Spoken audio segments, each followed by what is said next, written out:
So, a little bit of what's compelling about this kind of practice. I've mentioned a lot of the benefits. It is it's really helpful to develop strong meditative concentration. One of the main benefits is that then we can bring this to whatever other practice we do. So, for example, if I'm doing let's say a heart practice, I could start with the breath awareness practice, and the traditional name is Anapanasati. Anapana means breath, and sati means either awareness or mindfulness. So I call it breath awareness meditation as a translation. So we can apply it to other meditations or to an insight meditation, and it allows us to penetrate more deeply because there's more of a collection. Our awareness again starts here and ends up narrowing down, and so we can penetrate into our meditative object more deeply. That's one of the benefits. It's also when we're experiencing deep meditation in this practice, the sense of self is going to become very, very light, very thin, very transparent, even to the point when we don't have a sense of self.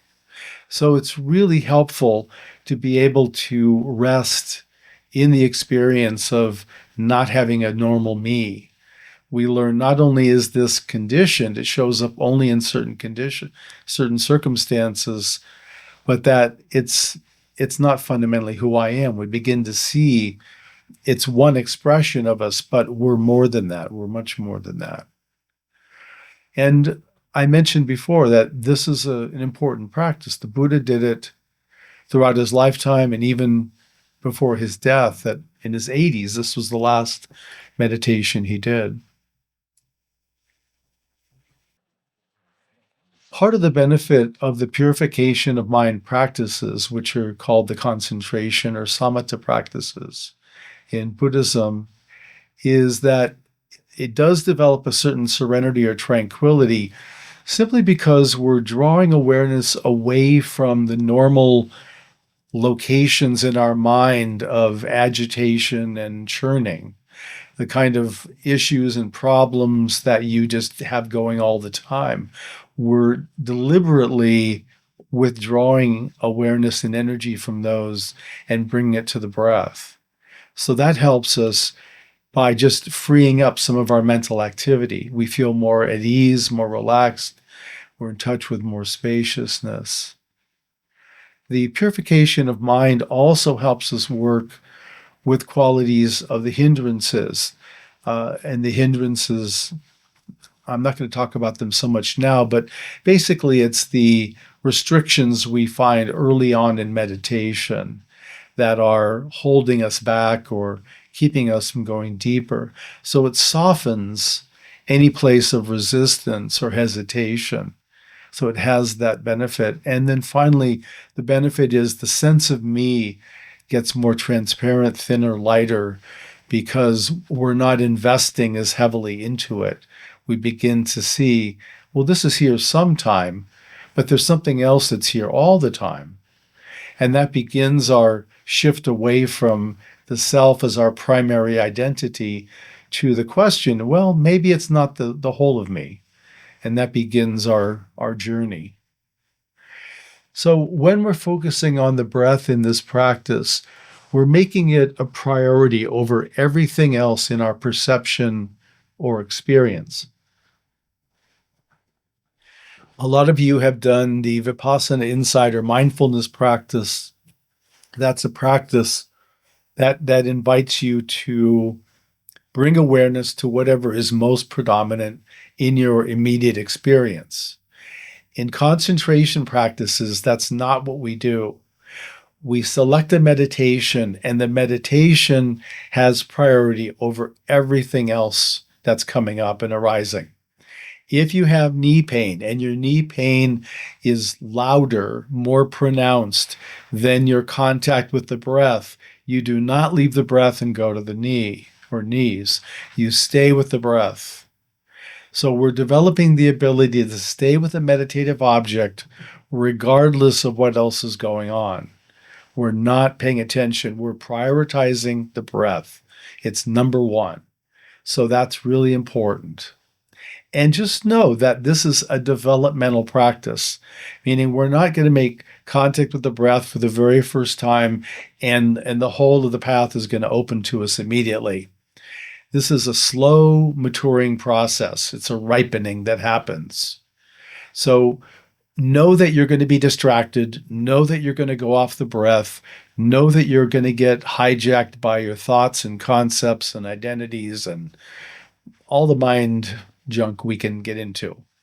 All of that's going to be here too. So part of it is we're learning to cultivate a neutrality towards our own stories and our own habits of mind. And it's really beneficial in later meditation when we don't take ourselves quite as seriously. So again, it's important that the awareness is in the Anapana region. The technical instruction is we can't use inside the nostril. It must be from the rim of the nostril to the upper lip. In my teaching, I tell people if you're starting this out and you're new-ish to it, and the only place you can contact the breath is slightly inside the nostril, go ahead and start there because you want to be with the breath. As you get more concentrated, you will find your awareness will naturally gravitate out from inside the nostril and will land somewhere in this region or the whole region. So it'll work itself out. But we don't take the breath in the chest or the abdomen.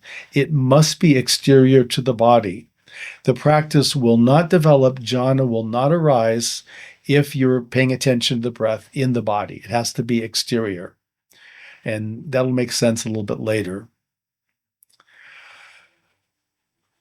So one of the questions people had, in fact, the most common question that I've ever gotten teaching this is people saying, I can't feel my breath at all. I can only feel one nostril. I can only feel the inhale or the exhale. I can't feel all of it. And when I asked Paul Sidau, he said this is the most common question he gets too, is about, I can't feel my breath. And the answer he gave, which is the answer that I had been giving, was keep going. That 100% of the people will be able to make contact with their breath. They will be able to deepen this practice. I've never had anybody not be able to do it. I have had a couple people who had medical issues. They had effectively blocked sinuses or nose to where they couldn't breathe through their nose. And we found that if they breathe very gently through their mouth, not a shooting breath, but just letting it drift up, that they could feel the breath in this area, in the Anapana region, coming up from the mouth rather than down from the nostrils. So it is possible to do that if you're someone who has a medical issue where you can't breathe. I'm glad Margaret brought up her prior experience because one of the instructions here is there's many presentation of jhana now. I don't know all the presentations, but the only presentation I'm presenting is from the lineage I represent. So you all may know other techniques that I don't teach. I ask you to stay focusing and using the techniques I'm teaching because I know that with these techniques and practicing in the way I'm going to lead you, it will give you the best opportunity to deepen in this practice. And when you go on retreat with me, you'll have a higher likelihood of jhana arising, or at least deep experience in this practice. So please put down what you know about other practices. Even if you're really good at those, please put them down and just follow the simple instructions I'm giving. Let me just pause briefly for questions before we do some meditation. Anything I need to clarify that I've said?